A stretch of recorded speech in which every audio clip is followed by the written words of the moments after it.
নমস্কার বন্ধুরা, PPD easy কুকিংয়ে আপনাদের সকলকে স্বাগত। আজকে একটা স্বাস্থ্যকর পোলাওয়ের রেসিপি নিয়ে চলে এলাম। আমার আজকের রেসিপি গ্রিন পোলাও, হারা ভারা পোলাও বা হরিয়ালি পোলাও। পোলাওটা বিভিন্ন জায়গায় বিভিন্ন নামে পরিচিত।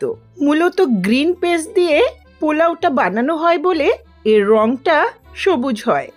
আমি খুব সহজ আর স্বাস্থ্যকর গ্রিন পোলাওয়ের রেসিপিটা আজকে দেখাবো। অনেক রকম সবজি দিয়ে বানানো সুন্দর এই পোলাওটা বাচ্চারাও খুব মজা করে খাবে। আশা করছি রেসিপিটা আপনাদের ভালো লাগবে। ভালো লাগলে লাইক, কমেন্ট, শেয়ার করবেন আর চ্যানেলটাকে সাবস্ক্রাইব করে পাশে থাকবেন। রেসিপিটা শুরু করি।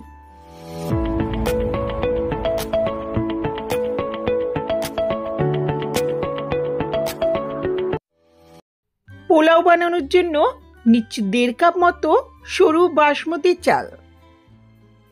চালটাকে খুব ভালো করে ধুয়ে আধ ঘন্টার মতো ভিজিয়ে নেব।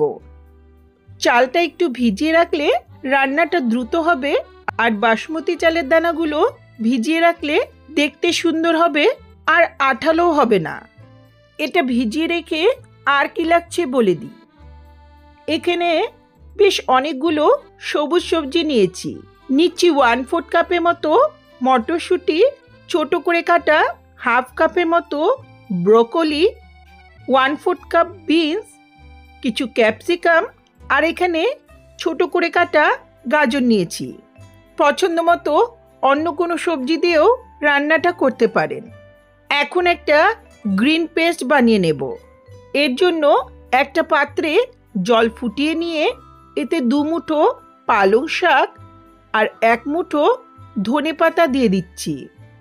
এটা সেদ্ধ করার প্রয়োজন নেই, 1-2 মিনিটের মতো একটু ফুটিয়ে নিলেই চলবে।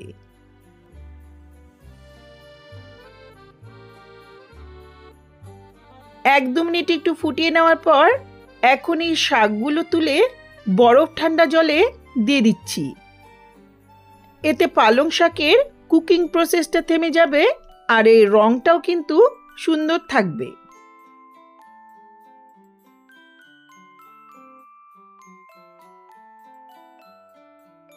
এই জলটাতে ধনেপাতা ফ্লেভার থাকে, তাই আমি এটা ফেলে না দিয়ে এটাতেই পোলাওয়ের জন্য ভাতটা রেডি করে নেব।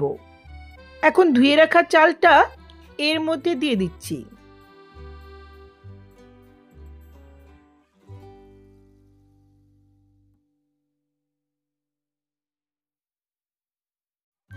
এতে দিচ্ছি 1 টিস্পুনের মতো লবণ। এখন ঢাকা দিয়ে মিডিয়াম ফ্লেমে রান্না করব যতক্ষণ না ফুটে উঠছে। এটা ফুটে উঠেছে। এখন ঢাকাটা খুলে চালটাকে 80% মতো সেদ্ধ করে নেব। কিছুক্ষণ ফুটিয়ে নেওয়ার পর এটা 80% মতো সেদ্ধ হয়েছে। এখন এই অবস্থায় চুলা থেকে নামিয়ে ভাতে ফ্যানটা ছেঁকে নেব। বাসমতি চাল রান্না করতে খুব একটা সময় লাগবে না, আর ভাতে ফ্যানটা ছাকতে ছাকতেই চালটা অনেকটাই সেদ্ধ হয়ে যায়। চলে যাচ্ছি মূল রান্নায়। গ্যাসে একটা কড়াই বসিয়ে 4 টেবিলস্পুনের মতো সাদা তেল ভালো করে গরম করে নিচ্ছি। চাইলে ঘি বা বাটারও ব্যবহার করতে পারবেন। তেল ভালো করে গরম হলে এখন এতে ফোড়ন দিচ্ছি 4-5টা লবঙ্গ, 1/2 টিস্পুন গোটা জিরে, একটা শুকনো লঙ্কা, 3-4টে ফাটানো এলাচ আর 3 ইঞ্চি দারচিনি। ফোড়নটাকে কয়েক সেকেন্ড নেড়ে নেব। ফোড়ন ভাজার সুন্দর গন্ধ বেরোলে এখন গ্যাসের ফ্লেমটা লোতে রেখে দিচ্ছি 1 টেবিলস্পুন করে গ্রেট করা রসুন আর আদা। এখানে আদা রসুনটা পেস্ট করেও দিতে পারেন। আদা রসুনটা নেড়ে চেড়ে নেওয়ার পর এর কাঁচা গন্ধ চলে গেলে এখন দিচ্ছি 2টো মতো মিডিয়াম সাইজের কুচনো পেঁয়াজ।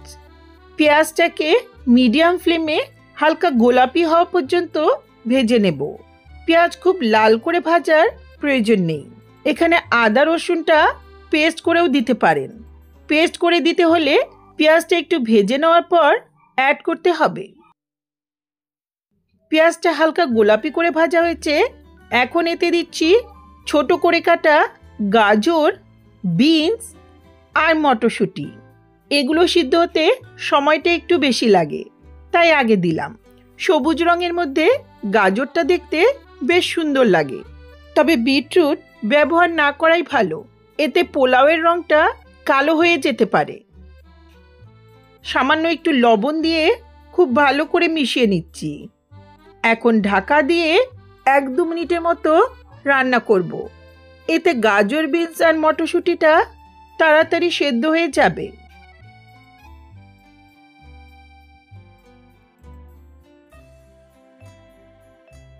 এক 1.5 মিনিট পর ঢাকাটা তুলে নিচ্ছি।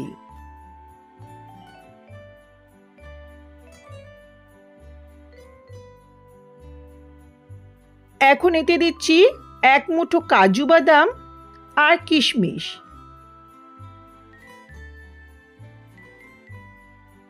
এগুলোকে সবজির সঙ্গে 1-2 মিনিটের মতো মিডিয়াম ফ্লেমে ভাজবো।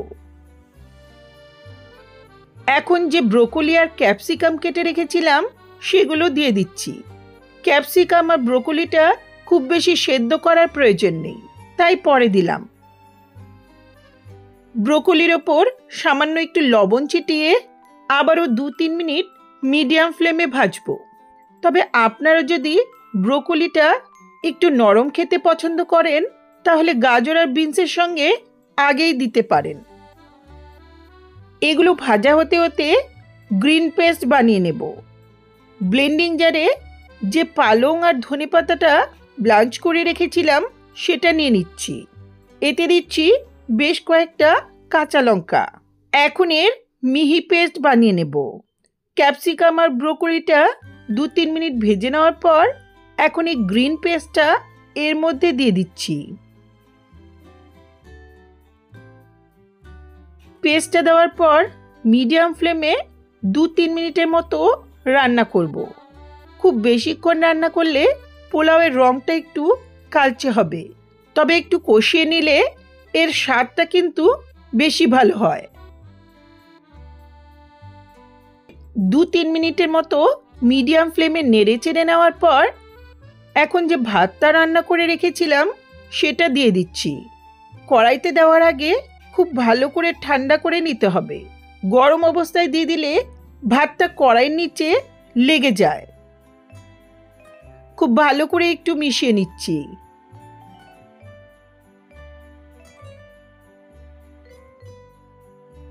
এখন এতে দিচ্ছি স্বাদ মতো লবণ, খুব সামান্য একটু চিনি। সামান্য একটু মিষ্টি দিলে টেস্টের ব্যালেন্স হবে। লবণ আগেও দিয়েছি, তাই একটু আন্দাজ করে দিতে হবে। ভালো করে মিশিয়ে নিয়ে 2-3 মিনিটের মতো লো মিডিয়াম ফ্লেমে এগুলোকে ভেজে নেব। রান্নাটা প্রায় হয়ে এসছে। এখন সবশেষে দিচ্ছি 1/2 টিস্পুন গরম মশলার গুঁড়ো। সবশেষে অবশ্য কিছুটা ধনেপাতা কুচি দেওয়া যেতে পারে। আর রান্না করব না, ভালো করে একটু মিশিয়ে নিয়ে ঢাকা দিয়ে গ্যাসের ফ্লেমটা অফ করে কিছুক্ষণ স্ট্যান্ডিং টাইমে রেখে দেব।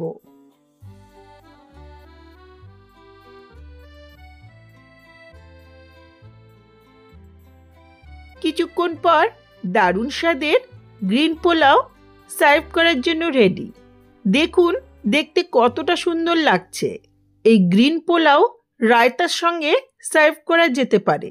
বাচ্চা বড় সবাইকে সবজি খাওয়াতে হলে সুন্দর এই পোলাওটা একবার হলেও ট্রাই করে দেখবেন।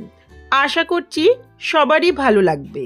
আর রেসিপিটা ভালো লাগলে লাইক, কমেন্ট, শেয়ার করবেন।